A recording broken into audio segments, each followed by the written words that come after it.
Whether you're on a tour of Washington, let me tell you, those tours are always the same. They bring you around to places like this. They might even tell you who the jackass is on the horse or the guy up on top of the building, but they never show you the real Washington. A history lesson that is sadly prevalent in the year 2024. Yeah, we've had some unhappy moments for what we chose to say, but you see, the Bill of Rights and the things that you pay for with your taxes constantly come up to be things that you have to challenge to make sure that they're still there.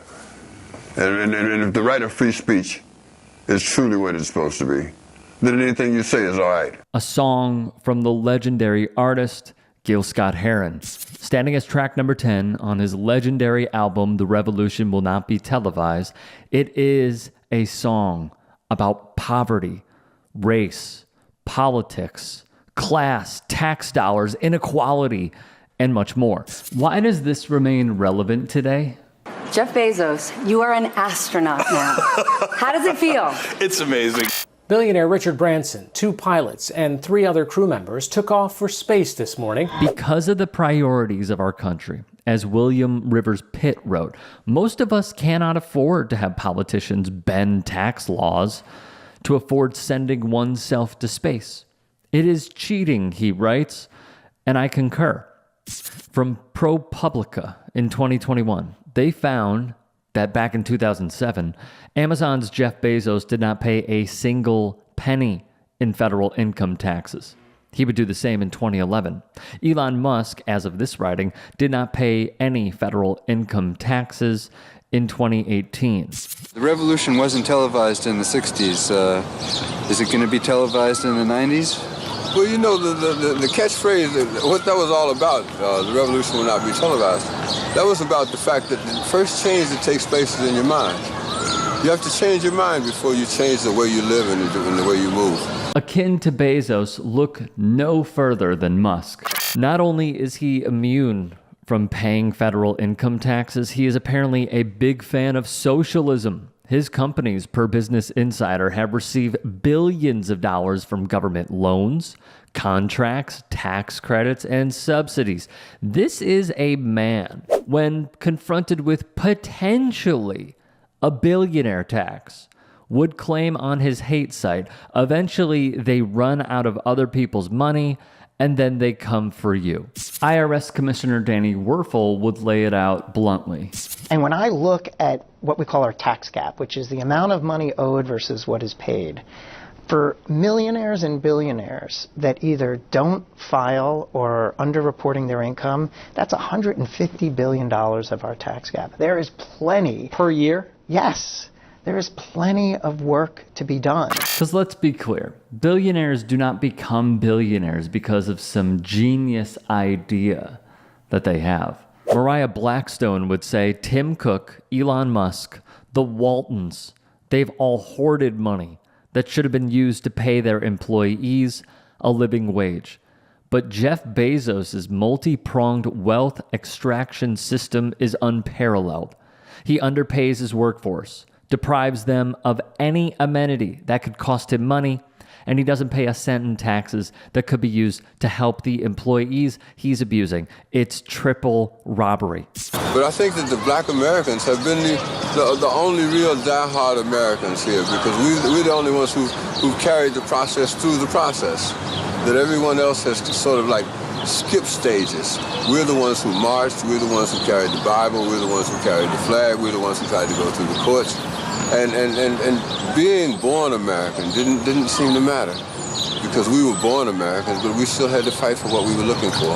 And we still had to go through those channels and those processes. When listening to Whitey on the Moon, and also taking in the Branson, Bezos, Billionaire Boys Club heading to space, there are basic human needs that warrant much more immediate attention. What with the scourges of poverty, homelessness, unemployment, education, and COVID-19 that still exists, by the way, to name but a few urgent matters, refusing to budge from their evil perches across the world. Shonda Prescott Weinstein, Associate Professor of Physics and a core faculty member in women's and gender studies at the University of New Hampshire, would write for the Washington Post. We don't actually face a choice between basic human needs and exciting journeys into the universe.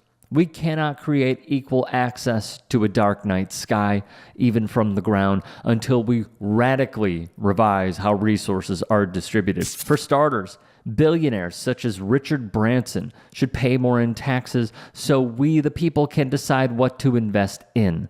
And guaranteeing basic necessities for everyone is a starting point, not the end.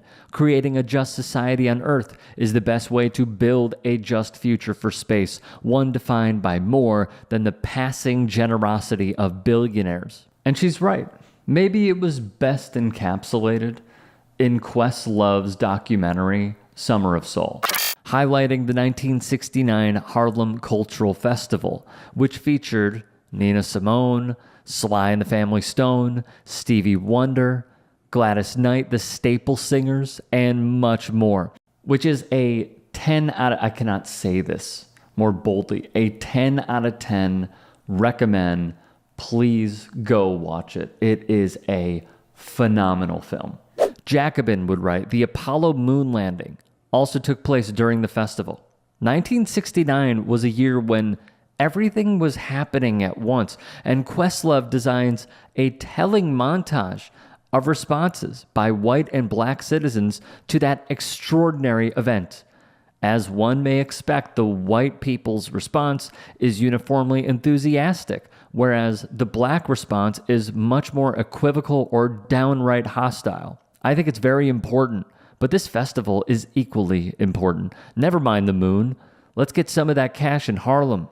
It's a waste of money. People going hungry all over the United States of America.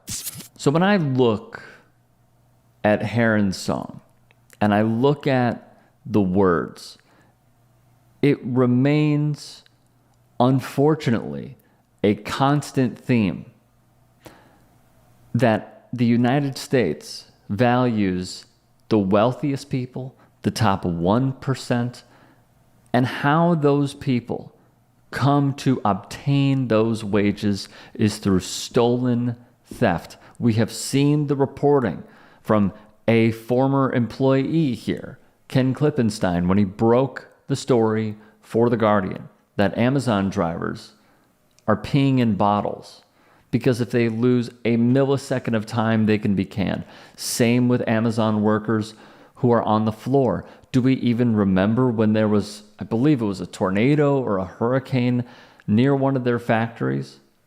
Some folks died, and Amazon had a terrible response to it. How about the segregation-like practices that have been reported inside Tesla's factories? How about why he wants to move, Elon does, his company from one state to another? How about how Donald Trump paid nearly zero, what was it, $750 one year in taxes?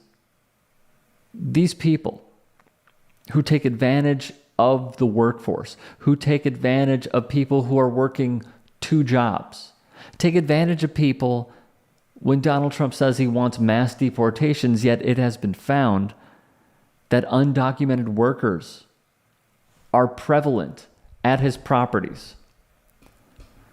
And then I look around and I see inequality, and I see the impoverished, and I see just the polarizing differences of what this country truly favors between the haves and have-nots.